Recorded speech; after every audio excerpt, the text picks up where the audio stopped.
이번 시간에는 부동산 개론 중에 투자론을 합니다. 자, 투자론 중에 가장 중요한 현금 수지 분석과 지분 복귀액 분석을 합니다. 자, 그러면 현금 수지 분석은 처음부터 끝까지 현금 수지 분석, 수지는 마진을 말합니다. 그래서 현금 수지 분석의 흐름을 반드시 외우셔야 됩니다. 그 다음에 지분 복귀액도 처음부터 끝까지의 흐름을 반드시 외우셔야 됩니다. 이건 암기를 내가 하고 있냐 못하냐의 싸움입니다. 자, 암기는 반복해서 계속 듣고 속으로 중얼중얼 해야 됩니다. 반드시 암기를 해야 되는 사항입니다. 그래서 현금 수지 분석과 지분 복귀액 분석은 먼저 무엇이냐? 개념은 현금 수지 분석은 내가 임대사업 투자를 한다고 생각하면 됩니다. 내가 임대사업을 하면서 벌어들인 돈을 현금 수지, 마진이죠. 내가 어떤 사업을 해서 버는 돈, 그래서 부동산 학이니까 임대사업으로 생각하시면 됩니다. 내가 임대사업 할 때 원룸을 구입하죠. 또는 대출받고 원룸을 임차해서 또 내가 임대사업 할 수 있죠. 그래서 내가 원룸 또는 오피스텔 임대사업을 한다. 또는 주택을 여러 채 구입해서 임대사업을 해서 돈을 버는 과정을 말한다. 그래서 현금 수지 분석 하면 수지 하면 사업이다. 사업상 마진이다. 그래서 현금 수지 분석, 현금 운영 수지 분석 이런 말 나오면 수지라는 단어가 나오면 내가 임대 사업에서 돈을 버는 과정이다. 이렇게 생각하면 되죠. 그다음에 지분 복귀액은 복귀죠.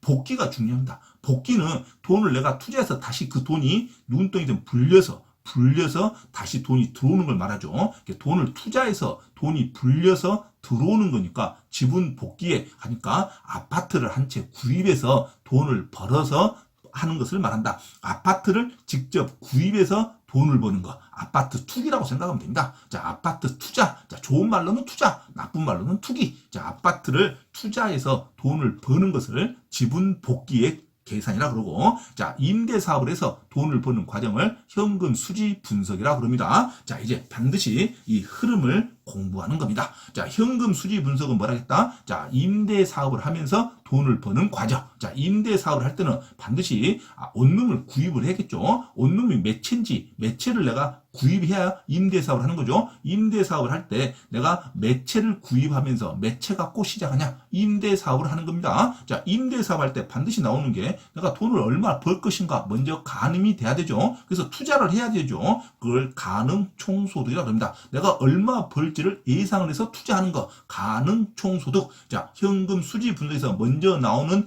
소득이 뭐다? 가능 총소득입니다. 가능 총소득은 당연히 내가 몇 채를 구입하냐? 자, 임대 단위수 곱하기 각 방마다 연간 임대료를 곱하면 됩니다. 가능 총소득은 임대 단위수 곱하기 연간 임대료를 곱하면 가능 총소득이 나옵니다. 그래서 내가 얼마 임대 사업을 할지를 먼저 투자를 하는 거죠. 그걸 가능 총소득이라고 합니다. 가능 총소득 하면 임대 단위수 곱하기 연간 임대료다. 이거 외우셔야 됩니다. 가능 총소득. 그러면 가능 총소득에서 내가 투자를 했어요. 임대 사업을 시작했습니다. 자, 임대 사업을 시작했는데 예상치 못하게 방 한 개나 집 하나가 임대가 잘 안 되는 것이 있죠. 그것을 공실료라 그럽니다. 공실은 나한테 마이너스죠. 공실을 빼주는 겁니다. 그래서 가능 총소득에서 공실 그리고 불량 부채가 있습니다. 예상치 못하는 부채가 있겠죠. 자, 뭐 과태료라든가 또는 불법 건축물 과징금이라든가 이런 게 있겠죠. 자, 그래서 공실 및 불량 부채가 나오면 이것을 차감을 하는 거죠. 공실 및 불량 부채, 임대되지 않고 비어있는 단위를 빼주는 겁니다. 그리고 나서 또 예상치 못한 수입이 있어요. 내가 임대 사업을 하려고 오피스텔이나 원룸을 구입했는데 자, 예상치 못하게 광고 수입이 나올 수가 있습니다. 또는 주차료가 발생할 수 있어요. 또는 자, 자판기 수입이 나올 수가 있죠. 이런 것을 예상치 못한 기타 소득이라고 합니다. 그래서 기타 소득 또는 영업 외적인 소득, 영업 외 소득 또는 기타 소득이 발생하면 그건 더해줘야겠죠. 내가 돈을 버는 거니까. 자, 그래서 가능 총소득은 공실 및 불량 부채를 빼는 거고 영업의 수익은 더하는 겁니다. 자, 가능 총소득에서 공실 및 불량 부채는 마이너스, 그리고 나서 플러스 해주는 것은 뭐다? 기타 소득이다. 영업의 수입은 더해주는 거죠. 그래서 나오는 소득이 유효 총소득입니다. 유효 총소득은 이제 방이 비어있는 건 빼고 실질적으로 임대되는 것이 다 더하는 것이 내 소득이죠. 실질적으로 임대사업에서 벌어들인 게 유효 총소득입니다. 유효 총소득은 가능 총소득에서 공실 손실액과 불량부채를 차감하고 그다음에 기타 수입, 영업의 수익을 더해서 구하는 소득입니다.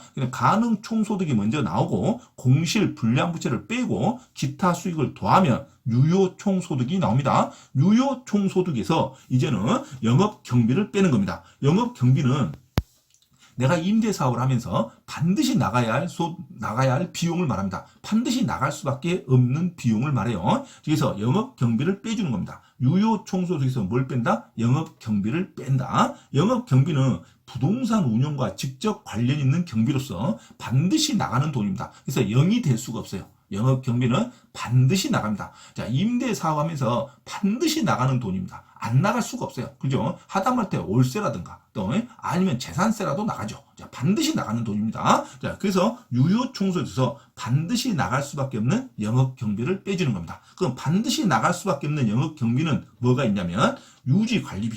그죠?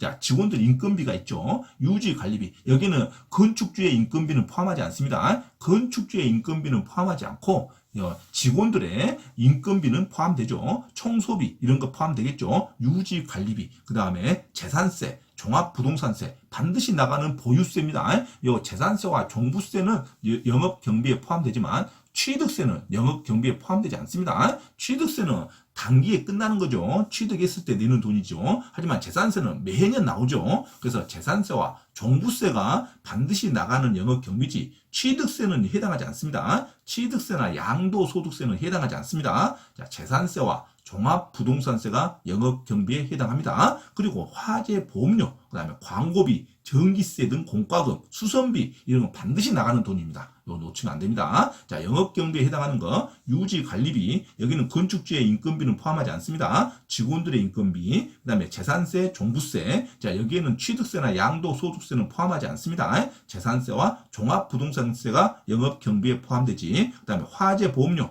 광고비, 전기세, 수선비 이런 게 영업경비는 반드시 빼주는 거죠. 어디서 뺀다? 유효총소득에서 빼는 겁니다. 유효총소득에서 영업경비 반드시 나가는 돈을 빼주는 겁니다. 자, 그러면 영업경비에 포함되지 않는 거 공실료, 공실은 먼저 빼는 거죠. 가능총소득에서 영업경비가 아닙니다.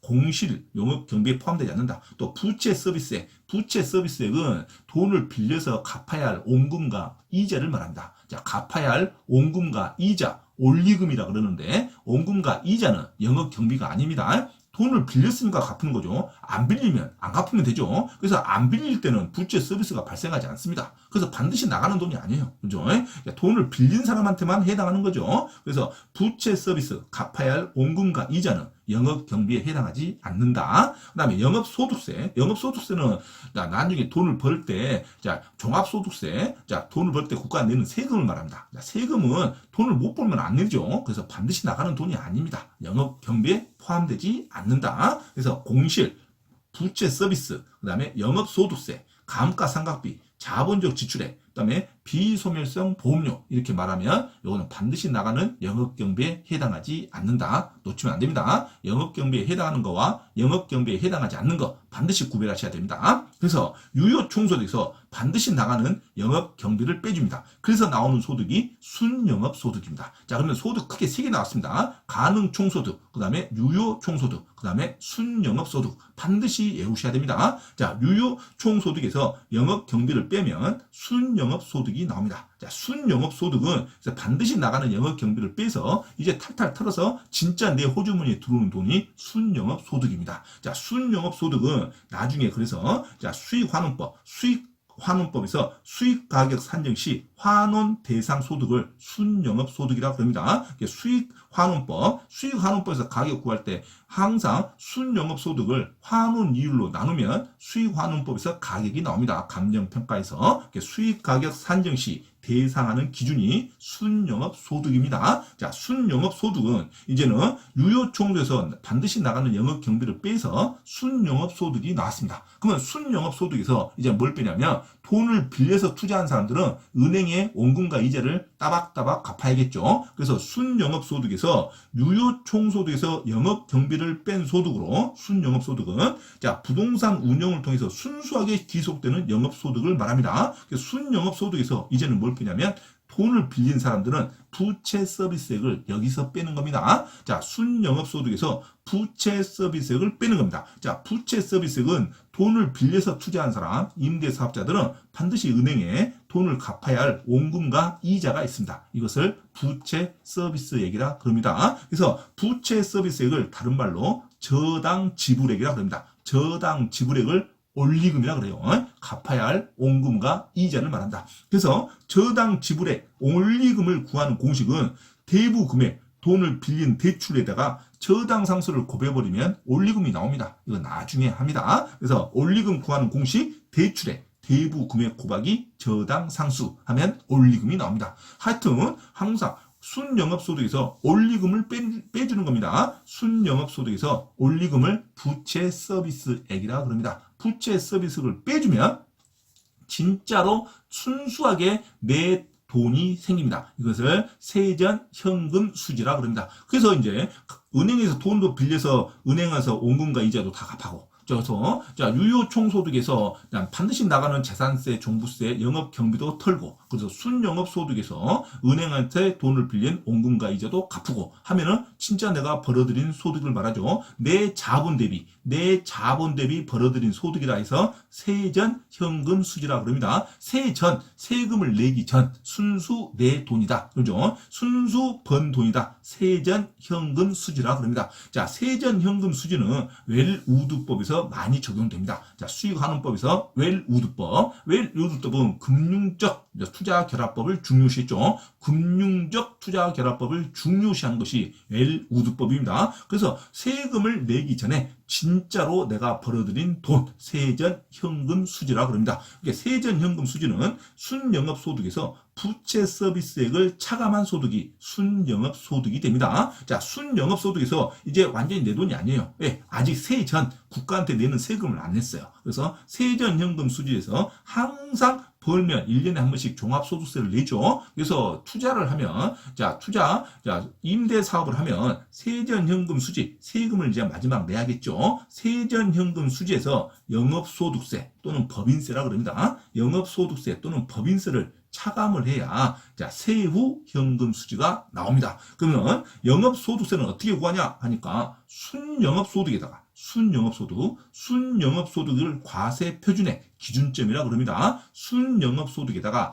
이자, 금융이자를 뺍니다. 원금은 빼지 않아요. 이자, 갚아야 할 이자, 그리고 매년 건물이 마모되는 감가상각비를 빼줘서 그 금액을 영업세 세율로 곱하면 영업소득세가 나옵니다. 영업소득세는 순영업소득을 과세 표준을 해서 금융이자 빼고 감가상각비를 빼고 나오는 금액을 영업세 세율로 곱한다. 그렇죠? 영업소득세 공식을 반드시 외우셔야 됩니다. 영업소득세는 순영업소득에다가 마이너스 금융이자, 마이너스 감가상각비 곱하기 영업세 세율이다. 이 영업소득세를 차감을 하면 마지막에 세후 현금 수지가 나옵니다. 세후 현금 수지는 그래서 가처분 소득 모든 것을 다 처분하고 나서 실질적으로 나오는 돈이다. 모든 것을 다 차감했다. 가처분 소득이다 그럽니다. 그래서 투자 분석의 대상이 됩니다. 세후 현금 흐름이 나옵니다. 세후 현금 수지가 최종적으로 돈이 나오는 거죠. 자, 세후 현금 수지는 세전 현금 흐름에서 영업소득세를 차감한 소득을 말합니다. 자, 이상 임대 사업을 해서 벌어들인 현금 수지 분석의 과정을 설명했습니다. 반드시 외우셔야 됩니다. 자, 현금 수지 분석은 뭐다? 임대 사업에서 돈을 버는 과정을 말한다. 자, 임대 사업에서 돈을 버는 과정 하면은 먼저 뭐가 나와야 된다? 가능 총소득이 나와야 된다. 가능 총소득은 임대 단위수 곱하기 연간 임대료다. 거기에서 가능 총소득에서 뭘 뺀다?